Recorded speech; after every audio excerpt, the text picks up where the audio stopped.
All right, welcome back, everybody. This is David with Fairmare's Rangers, and we are bringing you another epic battle. It's a 4v4 Nations versus Nations tournament battle on the Finland map, and this is going to be the Cherokee Plains Nations versus the United Provinces. Let me clear my throat. This one's going to take a lot of clearing, let me tell you. Now, you will see one player playing as the Iroquois, but we had a language problem trying to communicate with the person to switch to either Plains, Pueblo, or Cherokee, so we just went with it, and he didn't really bring anything different from what you'd see from any of the other nations, so we let it fly. So you're going to see that discrepancy in this battle. You're just going to have to live with it as we did. So basically, it's United Provinces versus Cherokee, Plains, and Pueblo. Just think of it in that way. All right, so we're past that problem. The rules of this match are no artillery, 2 light infantry max, and 3 shooting cav maximum. So here you'll see the United Provinces have set up a defensive perimeter. Now, they have just laid waste, did one native faction, the Huron, just laid waste to USA. So the United Provinces is trying to take a more cautious approach, but United Provinces also faced off against the Huron in week 1, and they fared very well against the Huron. The Huron suffered their only defeat of the season to the United Provinces. So we're going to see how this does as we watch the Plains Nations musketmen get a couple shots off on a couple different units and stealthily try to get back. They have no idea where a lot of our troops are. The Cherokee are walking hidden, so they have no idea where the Cherokee are. So they're trying to play it cautious here and do hit and run tactics, but it's not working out for the United Provinces at this point. But I will give you a spoiler alert. That's about the only thing that doesn't work out well for the United Provinces in this battle. Alright, so I'm going to edit this down because there's a lot of waiting that go on, and we're just going to get to where the action starts as the United Provinces get some good volleys off on the musketmen, who are providing a bit of a screening force for the push here on the flank. Now, the Cherokee bring all bowmen, and the Iroquois are going to provide the muscle with the melee. So we're going to see how that goes down on this push. We're going to see if the bowmen are up to the challenge as they are making their move. As you can see, the United Provinces has wisely got a defensive setup where they can shoot and run behind their next set of lines, but you got to time this right, as we saw that USA did not get the timing down. But also they're kind of aided with the fact that they're not going up against melee units, they're going up against bowmen, so they are able to constantly repel back their units to give fresh units a chance to volley on the Cherokee. So that's a big difference compared to the battle we saw with the Huron. So totally different fighting style that the Cherokee have in comparison to what the Huron have, for those of you that watched the last battle. But here come the Iroquois. They're getting into the Dutch here in melee. And it's like a long stream of waterfall of... I mean, this is seriously like a waterfall here. Look at them. They're all slamming into it like they're dropping into a bucket. All right. It's kind of crazy. Well, you can see the arrows flying back there onto that line infantry.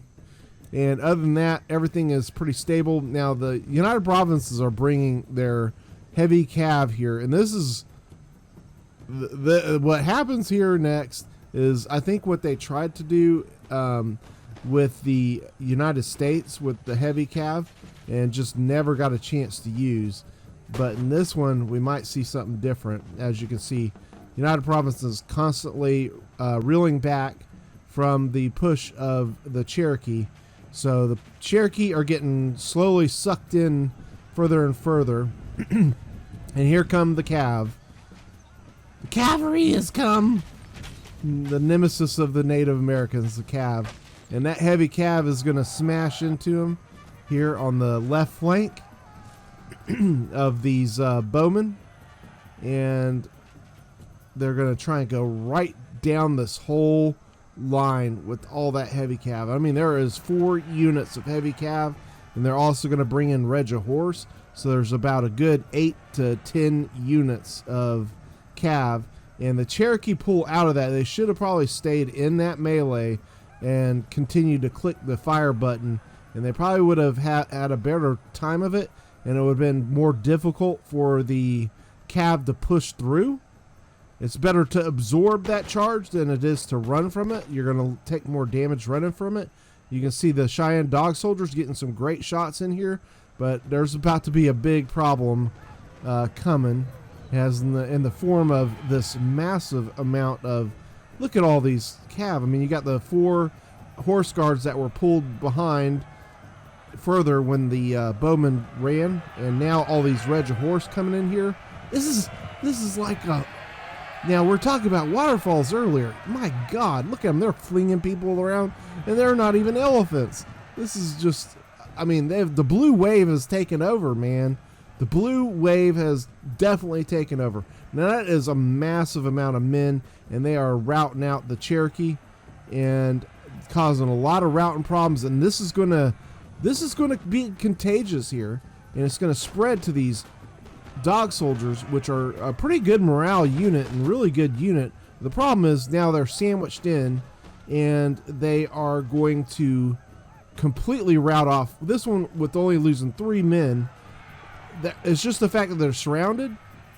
They, even with Cav coming up behind them, yeah, this is just gonna completely mass rout all the Plains Nations units here, and the rest of the Cherokee. They just don't stand a chance. So they didn't even really get a chance to fight in a battle. They just mass rout, and that's kind of the problem. There was no chiefs around to keep their morale high. So yeah, now the Plains Nations are a little pissed because they just lost some of their best units, and without really getting much fighting done. So they're rashly throwing their men into the fight because they want to get some blood for their kin being killed in battle.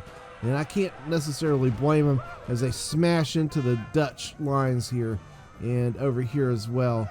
And yeah, they're just getting grouped up. So the natives are having a massive difficult situation here. As you can see, all the units just routing right off the battlefield in the background. And here come in the Cav trying to help out, and this is going to be problematic as well, as they are going to shoot right into the back of their own men, getting a few casualties on the Dutch, but also on their own men. And here come the grenades. Oh, lordy. It's not good for the Blackfeet Blood Warriors. They're getting grenaded, getting smashed. They're routing out. So there's just too much routing that's happened in this spot. They're outnumbered too much, and they're gonna head to the hills, the Black Hills, as the Blood Warriors just don't have enough in them. The Blackfeet are done, and yeah, things have gone from bad to worse in a real fast hurry for the natives here, as the Comanche are going to try and get some fights in to try and keep their last remaining Blackfoot Blood Warrior in the fight, and it gets smashed with a volley from light dragoons there, and it's quick to routing out. So yeah, things do not go well here at all. As you can see, this is all that's remaining from the Cherokee and the Plains and the Iroquois that did that push.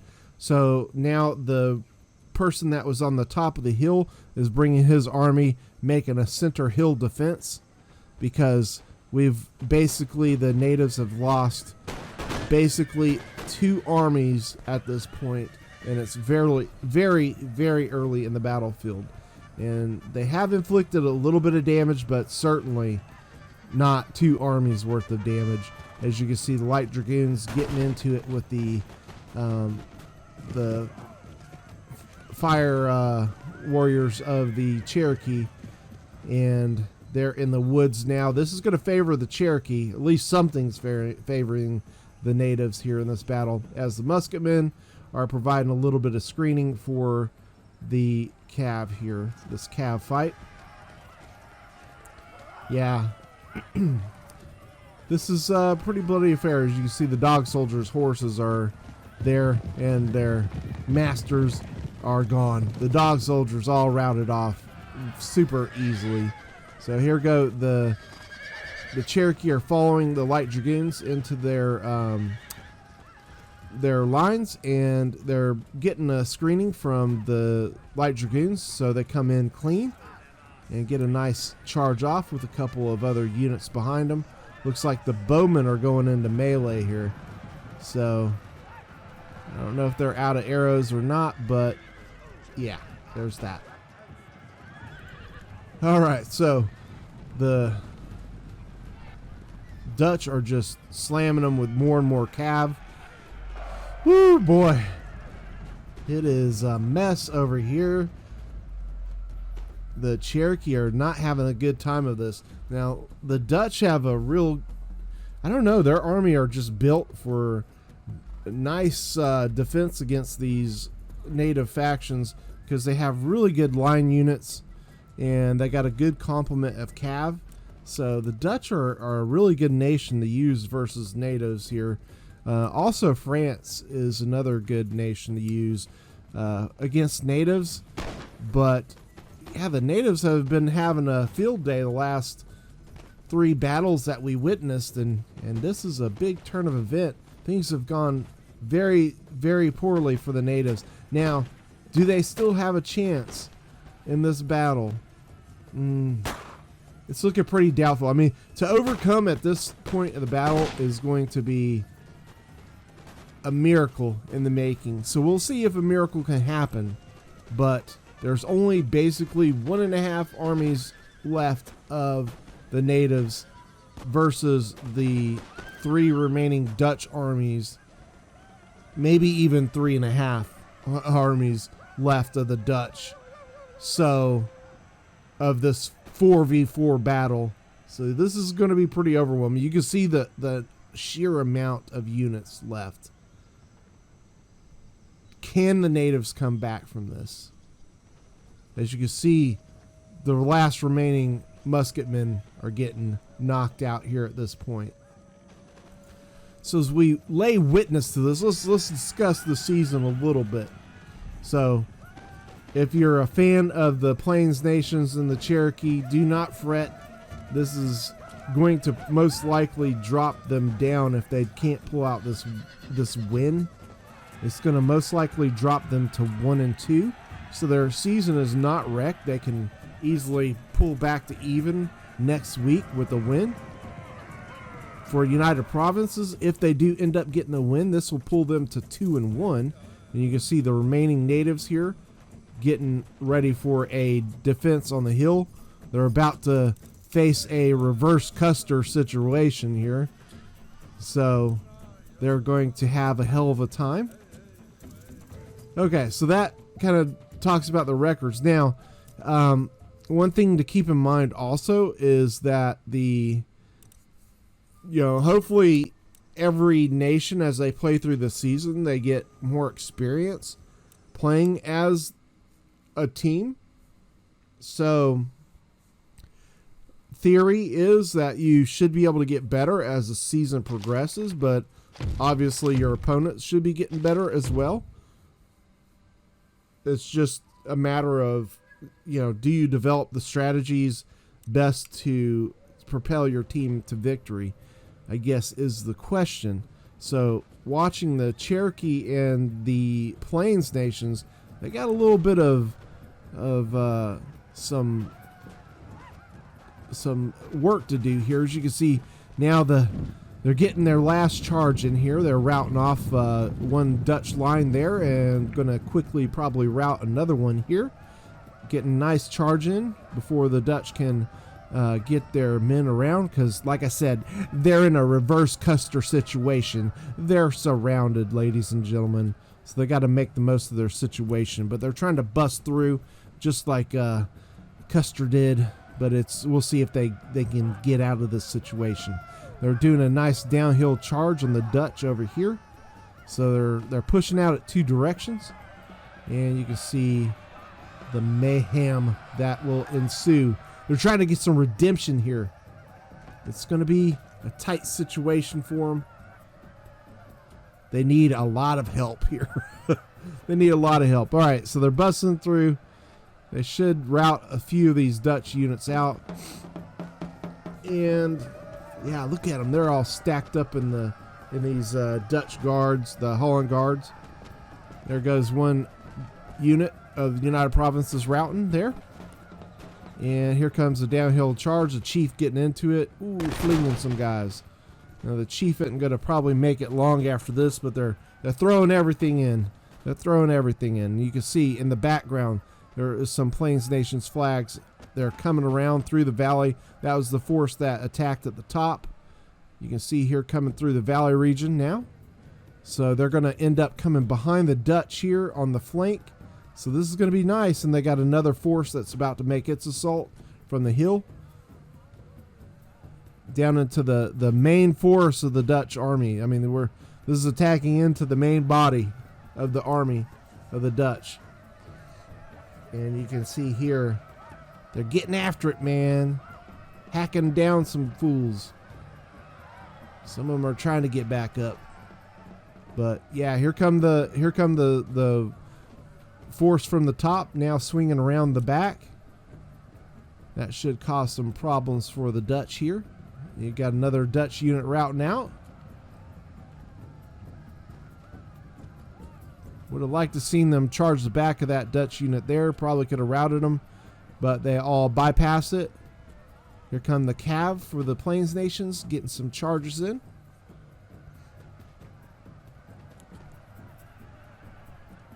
I don't know. We'll see what happens here. The Swiss take a square there. Got some grenades being thrown. This is problematic for the natives. They gotta keep moving. Keep them moving. You don't want to get grenaded down. Man, oh man. The destruction that has befallen is just impossible. Now you can see what they're pushing into is just too much. This is going to be the end of this battle. The Dutch are just too much for them. They put up a valiant last charge into the Dutch here, but it's not going to be enough as we see grenades popping off, and the Cherokee, I'm sorry, the Comanche getting some charges downhill, and here comes another charge over here on the side. So I'm trying to get some redemption for the players that got smashed off the battlefield, but it's not enough. Just not enough. They got too many units here. So yeah, the Cherokee, the Plains Nation, the Pueblo will fall to 1 and 2 on the season, and the United Provinces, the good old Dutch boys, they're going to go to a record of 2 and 1 on the season, completing their week 3 tournament match. So pretty nice battle for the Dutch here. As you can see, there is a massive amount. This is a beat down in every sense of the word. I think this is the most lopsided victory so far this year. This was they did a complete embarrassment of the Plains Cherokee nations here. They got absolutely walloped without question. So United Provinces making a big statement here in this battle, saying that they are going to be a force to be reckoned with in this tournament. So if you're a fan of the Dutch, boy, you got a team that's showing that they got some staying power in this tournament. Going to 2 and 1, that's going to bring them closer. They got to keep pace with the Spanish, who are 3 and 0 on the season so far. So here we go. I hope you did enjoy it. If you did, don't forget to hit that like and subscribe button, and we will see you for more content. Thank you, guys.